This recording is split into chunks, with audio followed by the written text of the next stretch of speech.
Gue bangga dihabisi di kekuasaannya Jokowi. Betul. Itu akan menjadi catatan sejarah untuk saya. Itu Bahwa kekuasaan itu tidak mengenal namanya loyalitas. Betul. Oleh karena itulah kita mengatakan di zamannya Pak Jokowi terjadi kriminalisasi.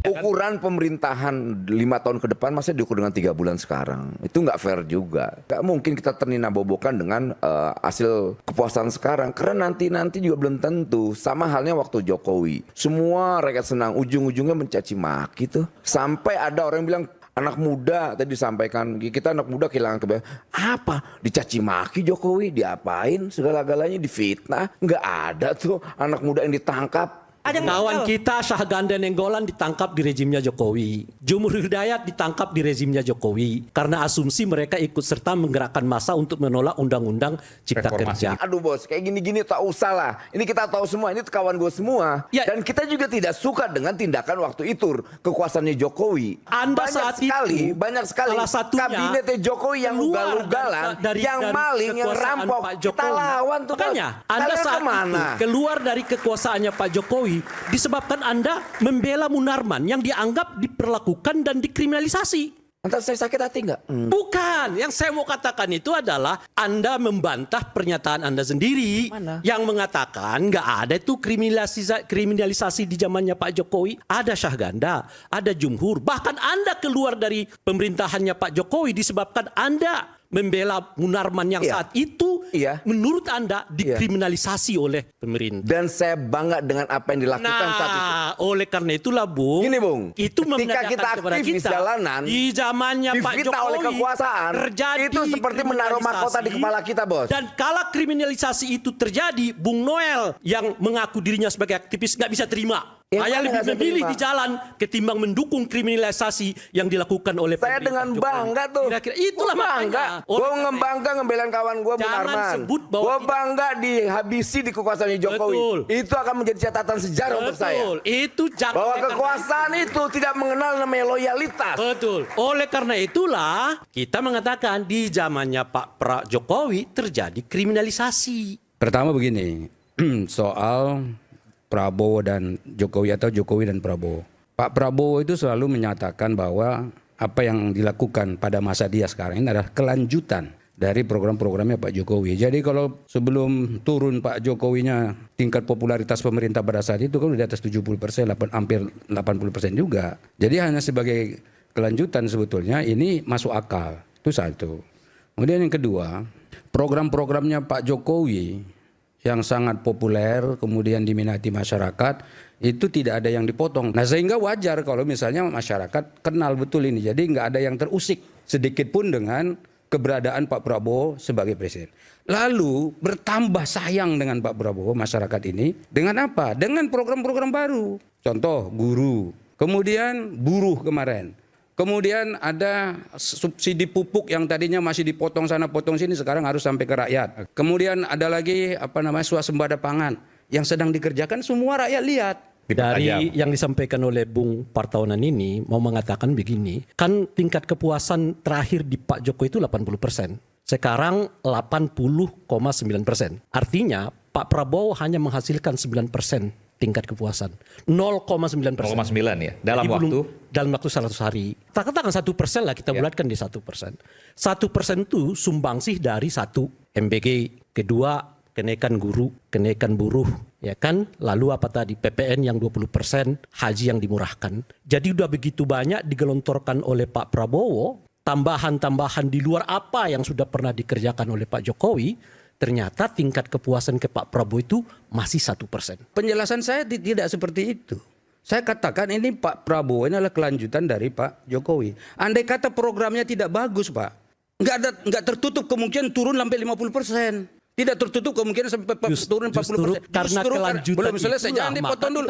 Anda tadi bicara sedikit pun walaupun saya terganggu, saya nggak potong loh. Kita mau mengatakan justru karena kelanjutan, logika yang Anda bangun itu jadi benar. Ini kelanjutan itu di 80%. Bukan, maksud saya Pak gini. Pak Prabowo sekarang 81%. Itu yang saya katakan. Artinya kalau kelanjutan cuma naik 1%. 1% itu disumbang oleh beberapa itu program kan pemahamannya yang saudara oleh Pak Prabowo. MBG mungkin 0, sekian persen. gaji guru 0, sekian persen, lalu gaji buruh 0, sekian persen, haji yang dimurahkan 0, sekian persen, gitu loh maksud saya. Jadi mungkin ini bahan evaluasi loh.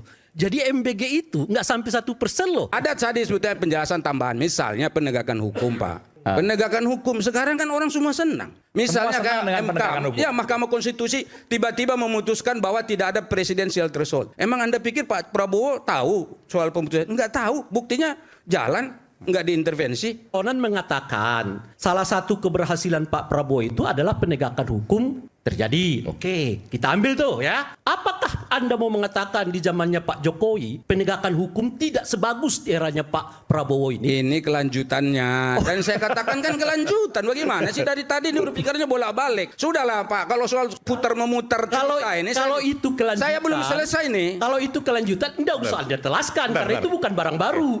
MBG itu barang baru, perlu dijelaskan. Menolak 12% itu barang baru, perlu dijelaskan. Tapi kalau penegakan hukum yang sudah benar di zamannya Pak Jokowi seperti Anda sebut dilanjutkan oleh Pak Prabowo, itu bukan barang baru, nggak usah dijelaskan. Udah masuk tuh ke angka 80%. Bagi saya sih sebetulnya nggak terkejut amat dengan angka 81%. Kenapa gitu? Karena lagi-lagi ini kan melanjutkan tradisi yang dibuat oleh Pak Jokowi, bahwa aspek pemenuhan terhadap hal-hal yang berhubungan dengan program populisme itu harus didulukan, sehingga dengan begitu tingkat kepuasan bisa terjaga. Ya kalau Pak Jokowi itu kan di sekitar 70% kan, meskipun terakhir adalah 80% kan. Nah nggak perlu pakai survei-surveian itu menurut saya sih, udah ketahuan tuh istilahnya kan. Orang baru dikasih bansos, orang baru dikasih MBG, dikasih pajak ditunda, gaji guru dinaikkan, gaji buruh dinaikkan. Ditanya puas nggak? Ya puas lah. Masalahnya adalah apa yang tadi disebutkan oleh Bung Yanuar, kemampuan fiskal kita mencukupi nggak untuk melanjutkan program ini atau tidak gitu. Sebab kalau enggak bisa anjlok tiba-tiba tuh. Kalau anjlok tiba-tiba proses Bangladesh macam-macam bisa kejadian gitu. Itu pertama. Nah, selain tentu saja penghematan terhadap belanja berhubungan dengan pegawai, saya juga mengusulkan supaya pembantu presiden juga mulai diefisienkan. Kan 44 tuh kebanyakan dong. Kalau dihitung-hitung misalnya kalau kita pakai aja 34 seperti yang dipakai di zamannya Pak Prabowo, Pak Jokowi, kan ada 10 kementerian yang harus dibuang tuh. Karena fiskal kita nggak cukup, kata Bung Yanuar tadi ya, kalau pakai model begitu sampai 5 tahun ke depan gitu. Nah makanya kalau udah 80%, ya mau ngapain lagi gitu loh Pak. Itu satu ya. Yang kedua, tingkat kepuasan kepada Pak Jokowi selama 5 tahun yang berkisar 70%, apa sih yang didapatkan oleh bangsa ini dari tingkat kepuasan itu? Apakah ekonomi kita membaik? Apakah penegakan hukum membaik? Apakah perlindungan terhadap hak asasi manusia membaik? Apakah kebebasan berpendapat membaik? Apakah polisi kita ya kan makin membaik? Ya, apakah tingkat kesenjangan kaya miskin makin membaik? Apakah dinasti politik makin bisa dikurangi? Dengan 5 tahun kepuasan kepada Pak Jokowi itu berkisar di angka 70%. Assalamualaikum warahmatullahi wabarakatuh. Berjumpa lagi bersama saya di Mas TV Channel. Barusan tadi kita saksikan ya sebuah perdebatan yang cukup sengit, cukup seru antara Ray Rangkuti dan juga ada salah satu menteri dari Pak Prabowo, yaitu Bung Immanuel Ebenezer atau Bung Noel ya, dan juga salah satu politisi dari Partai PAN. Di dalam debat tersebut, Bung Noel dan juga politisi dari PAN tersebut terlalu membangga-banggakan atau ya membesar-besarkan soal kepuasan publik yang dicapai oleh pemerintahan Pak Prabowo, yaitu kalau nggak salah 80%,90 berapa gitu, hampir 81% lah. Tapi hal tersebut langsung disinggung oleh Bung Ray Rangkuti ya. Kalau memang benar Pak Prabowo itu mengusung keberlanjutan dari Pak Jokowi yang dimana kita tahu Pak Jokowi itu di akhir masa jabatannya tingkat kepuasan dan kepercayaannya mencapai 80% dan sekarang pemerintahan Pak Prabowo itu mencapai 81%, berarti ya segala macam program, segala macam usaha yang dilakukan oleh Pak Prabowo ini ya hanya menghasilkan 1% dari apa yang sudah dikerjakan oleh Pak Jokowi. Dan sebagaimana kita tahu soal program MBG ini ya ternyata ya tidak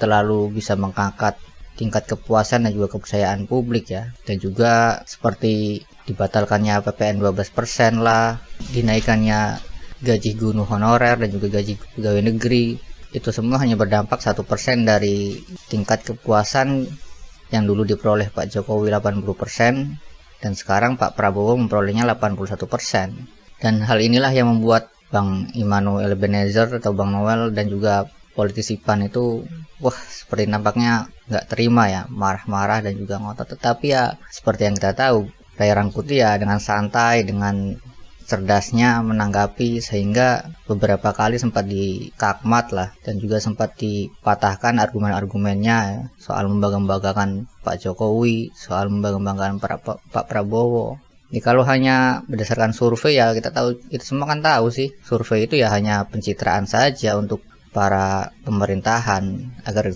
pemerintahannya terlihat bagus, agar pemerintahannya terlihat bekerja dengan baik. Padahal ya kalau kita lihat kenyataannya ya enggak juga. Dimana beberapa kali kita tahu menteri-menteri Pak Prabowo itu banyak yang blunder. Pak Prabowo pun pernah blunder soal beliau yang mengatakan akan memaafkan koruptor, itu kan sempat menjadi pembincangan dan juga pembicaraan hangat di kalangan netizen dan juga masyarakat ya. Kalau kita lihat dari kenyataan-kenyataan itu ya harusnya nggak sampai 81%. Orang menteri-menterinya banyak yang blunder dan juga Pak Prabowo juga sering melakukan blunder. Jadi ya kalau menurut saya 100 hari pemerintahan Pak Prabowo ini ya biasa-biasa saja lah. Bahkan cenderung melakukan banyak blunder. Ini kan berat di awal-awal pemerintahan, ini kan berarti kurang efisien ya. Ya mungkin karena terlalu banyaknya jumlah kabinet di pemerintahan Pak Prabowo, jadinya ya banyak tumpang tindihnya, banyak tidak kompaknya. Kadang keterangan menteri ini dan menteri lainnya saling